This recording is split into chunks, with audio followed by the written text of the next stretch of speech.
लोकांना वाटतं धंद्यामध्ये खूप आराम आणि पैसा आहे, पण त्यांना काय माहिती धंद्यापाठी किती मेहनत करावी लागते ती. नमस्कार. आज मी झालोय माझ्या कॉलेजला. कॉलेजचं काम होतं आणि एलसी मला काढायची होती. हो, खूपच गरम होतंय.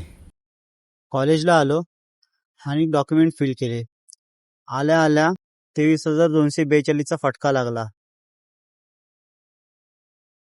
हाय गाईज, खूप जमलोय. 4 साईन फक्त राहिले. 4 साईन साठी मला एवढा कॉलेज अख्खा त्यांनी फिरवला. काय आता बोलायचं आहे ना, एक काहीतरी जागेवरती ठेवायचं सर्व. बघू आता. गाईज, काही काम तर झालं नाही. 2 साईन साठी मला परत पाठवलं. आता इथून ताल्यावर मी महाडला जाणार. खूप कंटाळलोय. ऊन बघ किती आहे. तर बस भेटली तर लवकर बरं होईल. भूक पण लागली जोरात. साले किती खोटी माणसं असतील ना, 2 साईन साठी मला पाठवली वगैरे. तर परत उद्या या हे देण्यासाठी, साईन घेण्यासाठी. जमलो. कॉलेज करू नका रे, कॉलेज करू नका.